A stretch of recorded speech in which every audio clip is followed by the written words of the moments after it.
Okay. He's used to it. All right, good morning, everyone. Thank you for coming.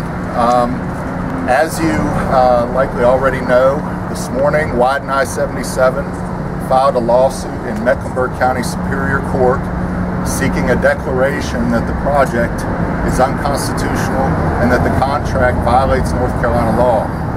They've sought also a preliminary injunction and a permanent injunction, and those hearings will come as time progresses. The issues that are raised are fairly nuanced, but more or less they address fairly technical constitutional issues that are raised by the project and contract issues that are raised by the project, and also certain public policy issues that we're concerned about.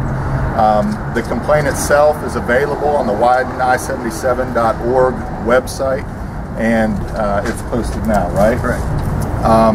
So that is where that is proceeding, and again, it's in Mecklenburg County State Superior Court.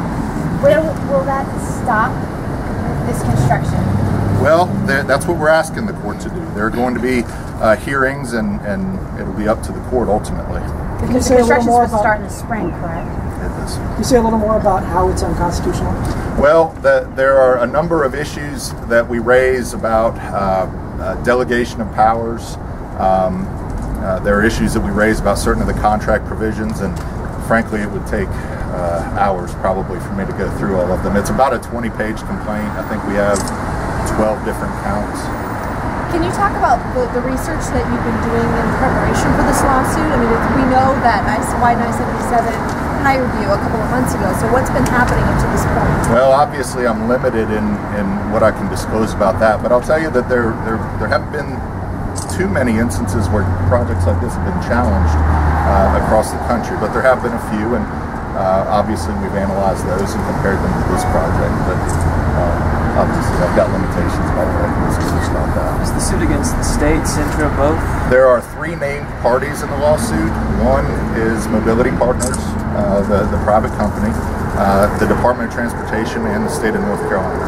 And can you give us at least some sort of general idea of how this is unconstitutional? Well, again, there is no general explanation for that. I'm sorry. There are, I think, 4 or 5 different ways in which we contend that the state has unconstitutionally delegated its taxing authority and failed to provide appropriate limitations on the taxing powers that it has delegated. I know one of the issues is that we don't really know yet the cost of the tolls and what the minimum or maximum could be. Is that part of this lawsuit? That is most certainly one of the issues we raise. And can you talk about why? Why that is such a... Well, obviously, unfettered costs associated with the project are concerned. And do you think it would be better for the state of North Carolina to fund a project like this on its own rather than a public-private partnership? I'm actually going to let her speak to that point. So, and I don't know if I'm going to be picked up here at all or not. Is this better to do with public funding versus a public-private partnership? If we widen the road just where it is needed to be widened, it would cost about $100 million. The plan right now for the private toll lanes is $655 million because there's a tremendous amount of the cost associated with the tolling infrastructure. The taxpayer is contributing the entire right-of-way free of cost to Centra.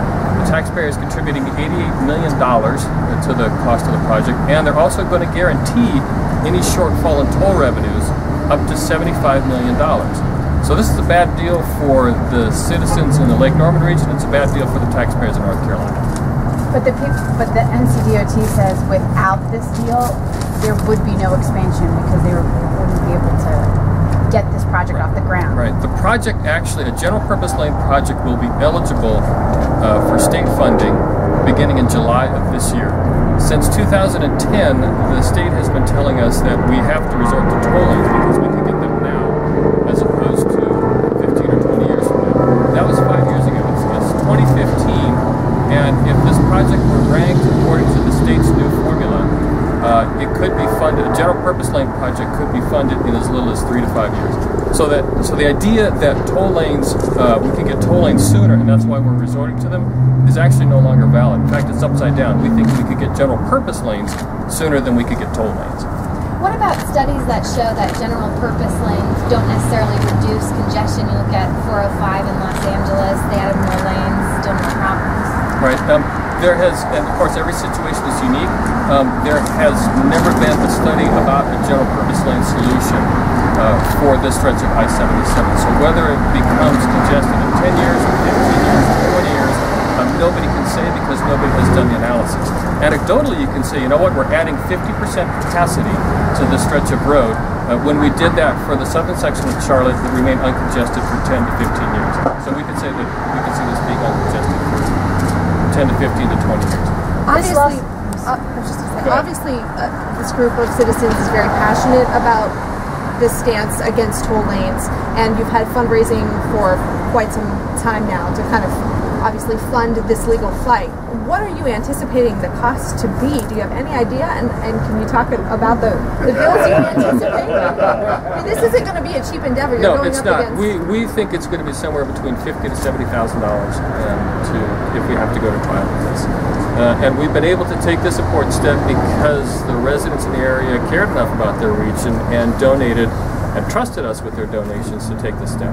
I was going to ask, I had been at a meeting where you were trying to raise donations. How successful were you? I know you have a group that you said could pay for the lawsuit on its own. You didn't need people. That's correct. And for those of you who don't know, you know, between us, we have the wherewithal to put together the $15,000 or $20,000 it took us to get to this step. We decided not to do that. Instead, we decided to appeal to the citizens and to see if they cared enough about the region and to donate on their own. And in fact, they did. And that's the approach that we're going to continue to take. How much have you raised so far? I'm sorry, Dave? How much have you raised so far? I don't have the number off the top of my head. It's around 20,000. That's from how many people? Over 100. If you could just make one blanket statement to NCDOT, to Mobility Partners in Sintra, what's your message to them? Yeah, private tolling does not serve the public interest. The private company wants lots of congestion so they can charge high tolls. The public interest is very little congestion and little or no tolls. So what you have is things that are in direct opposition between the public interest and what the private company wants. What do you think they're going to try to move forward with construction?